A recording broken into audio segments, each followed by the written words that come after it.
Hello everybody, it's qualifying day here in Snowshoe and it's not raining right now. It was earlier, it was last night. So the track has been beaten up.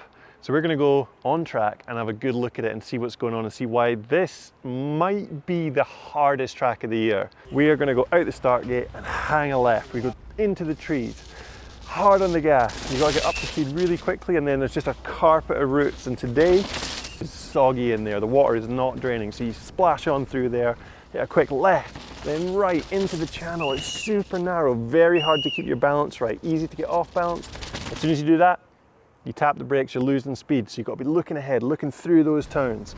Left-hand turn, and then a double right-hand turn that's cut up nicely. It's got a lot of support. You can rail that on the gas out of that, through the little drainage ditch, and then off the first big feature. Big step down, wooden step down. When the headwind is blowing, it's easy to case, but luckily there's no headwind today. Land that long right-hander, pull down out of it early to get set up for the next corner, which is a slight left-hander. A couple little rock steps, a few hidden roots in there that's easy to slip on. You've got to get super close to the tree. If you let the tree push you out, you slip on an awkward route in there. Then, through the trees again, swing right, pop out the trees just a little bit for a big left-hand berm you can just trust. You can just rail around that. Then there's a split. Left, high line, no one's doing it. Just everyone's like, nah, pointless. Why would I go there? The low line, you can just filter into it super quick. Couple routes there, you just got to make sure you hit them nice and square, and then gap out over the next drop. Double drop, gap it over, long right-hand berm that's starting to get a couple of little edges in it that can slip your front wheel. You've got to be very careful with those. Gap out the corner if you get it nice, pump the backside, then you get probably the only break on the track where you can stick in a couple pedal strokes, speed tuck, cross the road and get into the supercross section, the big massive motor whoops they've built, which you can double, double, double, or what most people are doing is triple, double, single, and then into the corner. I haven't seen anyone go triple, triple. Do we have a clip of anyone trying to triple, triple? Sick. I don't think anyone's going to do it. If anyone does it, holy crap. So then through that, then we've got a left-hand corner. Most people were just railing around it, but the ruts started getting deeper and deeper and deeper. And what happens is if you're off balance by even a tiny bit, you can just get spat out in random directions out the corner. So some people are getting stood up and almost going through the tape. Other people are getting overcommitted and then heading right out to the barrier on the other side. So some people started braking early and trying to inside the rut. Hold it off the brakes, hold it inside the rut, just commit and let the tires slide. Then you get to the scariest feature on the first run, which is the big slingshot gap between the two trees. It's not actually hard, it just looks really scary. So you come in, few pedal strokes, chill pull, float over it, and then the next bit's actually the scarier bit once you start going quick. There's a drop, you've got a corner slightly off. If you go too fast and land too deep, it's not fun, but also if you brake too much, you can case it. So you've got to get it just the right speed. Land, scrub the next jump, and then flying into the next section, one of the fastest bits of track. Super quick, but you've got to get hard on the brakes. Slow the speed down because you've got a steep crest. Then you go into the first new, fresh bit of track, which was just topsoil when we started, but now ruts are forming, rocks are coming out, it's getting really exciting in there. So as you dive into the first bit, there's a tree right in the middle. Some people are going down the right-hand side, straight, just direct, but then there's a long off camber. That can be improved by setting up wide around that tree at the start. So that wider line just gives you a little bit more of a direct line down into that off camber. A rut was developing as you go past the tree, which gives a real wiggle to the section that's just totally unnecessary. So when it was really slippy, people were just committing to the rut, but as riders got a bit more confident and maybe the track started improving, people were trying to hold it high the whole way along. If you can stay above the ruts and stay off the brakes, you can absolutely sing down that section. But if you don't commit and fall into the rut, steals your speed, puts you off balance. It's a very tricky one. Then after that, you come into the next section and there's pretty much the only option is just follow the rut. There's a lot of them on this track, and if you go outside of them, the mud is super sticky and it just jams up your tires. And I mean, if you're going really fast, you can make it work, but generally speaking, it's safer just to follow that rut, but it wiggles. Awkward left, another awkward right. It's just full of this sloppy, sticky mud. You've got to get the balance right. Try not to dab and get your cleats full of mud. It's like, just get high of the roots. Get high of the roots. into the left-hander into one of the scariest straights of the track. Because riders can picture how they could just no brake it down here, but it's so easy to go off balance, and there's these big padded rocks and trees that even if they're padded, they hurt to hit. You don't want to hit them. So riders will be just dragging the brakes down here, just trying to keep the balance, keep the eyes up, keep the speed going, around a long right-hander, down into the next bit, and you get to the trickiest first rock section. So the rut wiggles its way in, and then it splits. The straight line, you go over a couple of slippy rocks you have to commit to. If you go too slow, you slip. Round the right, it's a little bit safer, and it sets you up quite nice for the next bit. And this next step, it's not big, it's about this size, but the landing is just littered with shiny, slimy, awkward angled rocks that just ping your wheels in every direction. The only way to get through it clean is speed, being relaxed, and just go. Like, it's like, what's the secret to wet slippy rocks? It's like, go. So you ping down through there, and then the track splits again. There's an inside right line that most people are taking, takes you around and into the next flat section. There's an outside line where you can do a rock drop, go round, and there's an outside berm that feels like it could carry you more speed into the next section, but it is a longer way round. Along the next flat bit, the mud is getting sticky in there, so you're having to pedal to keep things going. And then you get to, they're not scary, but these berms are so hard to trust because they're really hard packed and they're just covered in this slimy dirt. So trying to find the limit of the grip is so scary because it just feels like if you go past it, you're just gonna wash out. Commit to the corners. You can go super inside on them, or you can go all the way around the outside.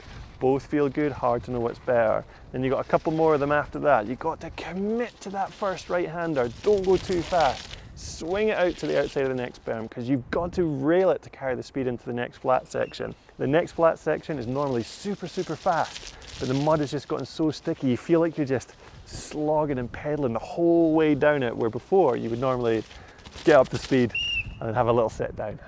Little rest, stretch out the fingers, but now you're just cranking the whole way down it. Then you go down into a rocky channel, into one of the most critical corners that you have to get good. It's a slight left crest that you drop into, and there's loads of like sharp rocks that you have to make sure you land in the right place. You land in the wrong place, you're going to have an explosion. If you brake too much for this corner, you lose too much speed, and the next section's slightly uphill and it's rough. So you want to go as fast as you can around this corner, maybe even get a pedal stroke in, carry the speed up the next rocky straight into the big, huge, wide rock garden.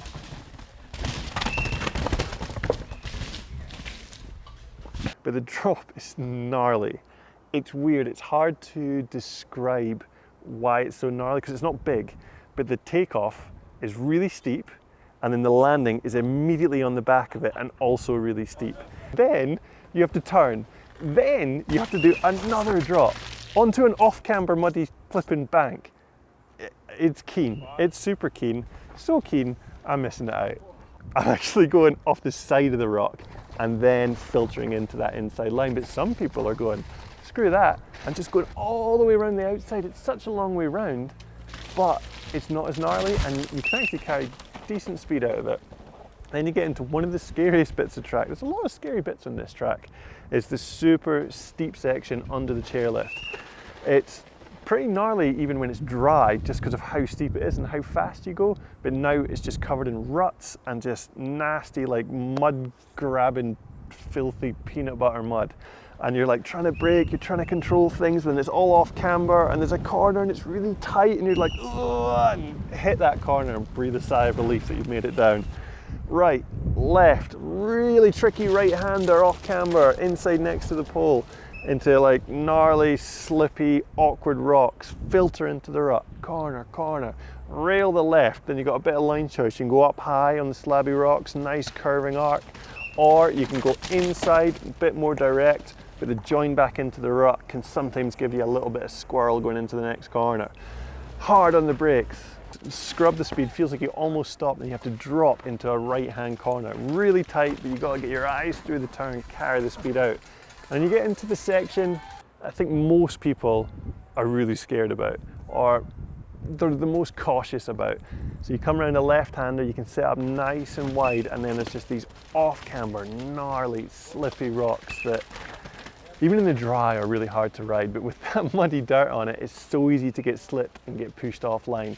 So you come in, you're doing a little bit of braking on all these polished rocks, getting a bit squirrely, the wheels are just fishtailing about, and you have to get off the brakes and try and carry the speed across them. If you got through that clean, you try and get off the brakes, let the bike roll, round, cross the bridge, drop into another gnarly rocky bit that's got some big compressions with rocks that want to slip your front wheel and push you offline.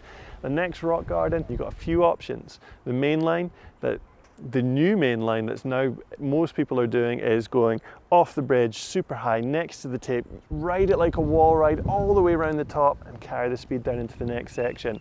Lots of little roots in there to slip you and put you off balance as you're coming into it.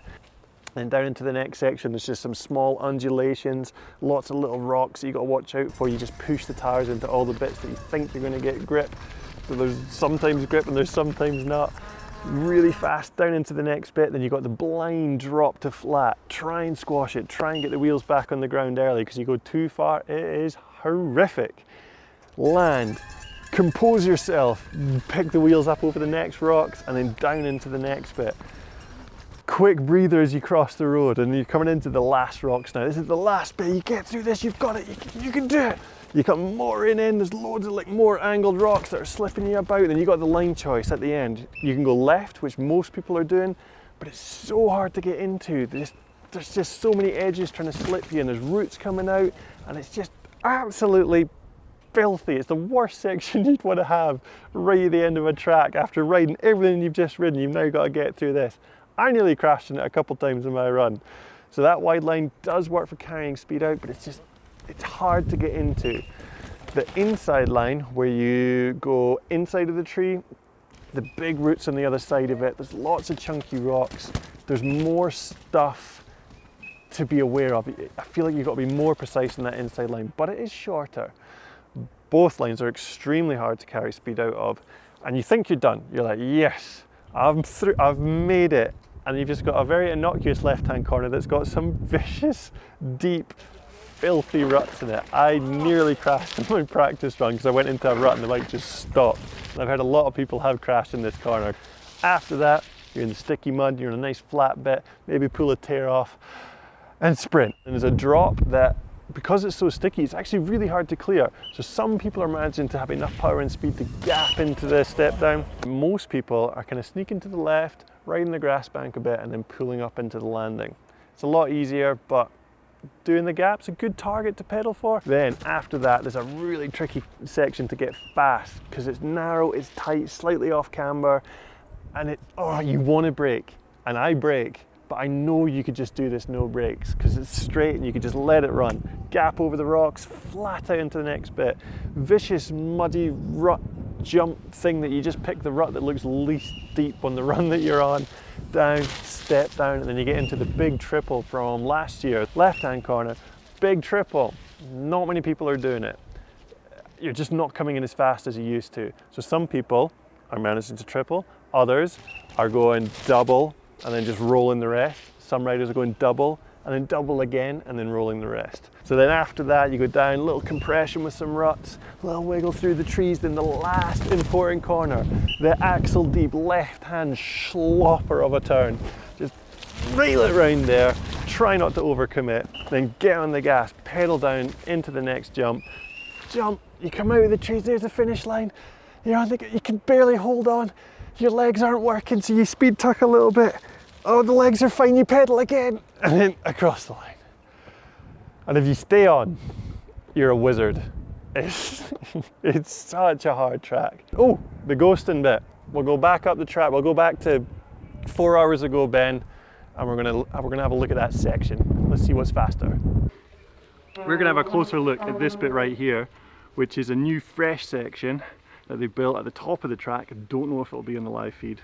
Hopefully. But the section at the top of this is interesting. There's a bit of multi-line choice, it's fresh, there's some deep ruts, and then the most like well-positioned rocks, like nature has perfectly positioned them to be as annoying as possible to ride. They're all at like counter angles and they just want to ping your front wheel and just send you in all directions. So there's a few different ways through it, but I'll be honest, I mean, there's no obvious one line because people just go where they end up. So the outside line, you've got a big compression to deal with and then some roots on the way into the turn. But if you hold a nice direct line, you can actually gap the roots into the corner. And if you get the line perfect, you can rail that turn. It's a very tricky one to commit to because you can just see the big slimy, squirreling tire marks as people are committing to the corner. So you know you're going to slip. And you just got to be happy that you're going to slip. The inside line, it's a much longer turn, but the arc is long and smooth. And in theory, you should be able to go quicker. But there's more areas in it where your tires could lose grip. So riders are really concentrating on pushing the tires into the bits that has support and then trying to be super delicate where there isn't support. So there's decent support at the start and then it gets a little bit wavy in the middle and then right at the end a rut is developing that you can really commit to. Some riders are trying to go even more inside than that. I feel like you've got to slow down too much to get onto it, but a well executed run by a really good rider could make that super inside work. It was working yesterday when it was starting to dry out. Don't know about this morning. But yeah, that's this section here in Snowshoe. And here we go, it's the ghosting section. We got Kiwi Brooke McDonald monster trucking around that outside, carrying some serious speed. Look at him going, he goes into the corner, inside into that middle round there, and now we've got Jamie Edmondson. He is on a tear this year. He's been having some real good results and he got 10th in qualifying, so he's probably going to have a good one here. He's on the inside and super inside, and here they come into the section.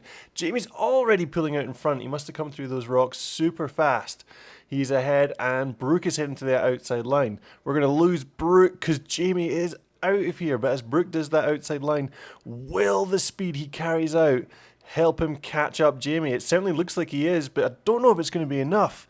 As he head into the corner, he's catching, but it looks like Jamie's going to take it, and it's 0.06 to Jamie Edmondson. Now we got the big lanky man, not as lanky as me, but I mean he's pretty lanky. There he goes, Greg Minar, around the outside, inside, middle, versus Remy Therion, the Frenchman, riding that giant bike.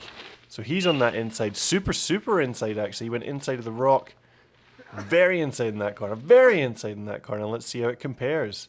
So they're coming down and Greg is going to drop off the very edge of that rock as Remy heads down the inside line. Will Greg gap the roots? No, he just rolls through them. So that very inside into that berm. He doesn't slide too much and carries speed, but Remy's out in front. He's out in front, but Greg is catching. It's going to be really close as they come down to the corner, inside, and look at that, 0.31 to the Frenchman. Now we have third place in quali, Bernard Kerr. He's on the outside and carrying really good speed and super casual on the exit. No pedal strokes for this man. He's purely running on momentum. And then we've got, the Frenchman, Loris Berger, decked out in green. No green bike this week, he's on the white bike. And that was an inside and hitting that catch rut. No pedals for this man either, so this is going to be a fair fight. And as they come down into the section, you can see Vergier, he's pulling out in front. He's going into that inside line, and it seems to be a lot faster into that inside line. But that outside line does carry speed, but no one has managed to make up the difference on the exit. So let's see, Bernard, he's coming out here. There's no pedals. He's slipstreaming Vergier though. Will it help? It bloody might. 0.2 to Vergier. And now this is it. The man, Emery Pierron. Look at him go. Flipping egg, this speed on him. Cruising around that outside. This is fast. Who's going to be able to beat him? Oh God. Oh no, it's happening again. Oh no, there he goes. He's pedaling with all his might. It's me. Uh-oh. Okay, now we're going to compare. So here we go. We're coming in. And Jesus, I'm in the lead. Go fast. and look at Pierron. He's gone. See you later. Go on, big boy. Just, stay on your bike. Jesus, like pedal. Come on. And here comes Pierron. He's miles behind. He's nowhere. And then 0.60.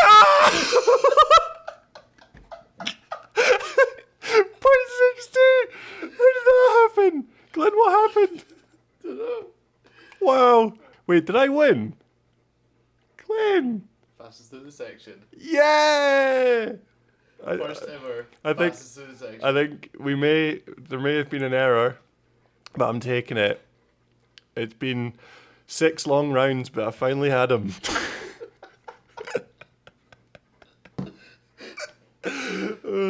That's amazing.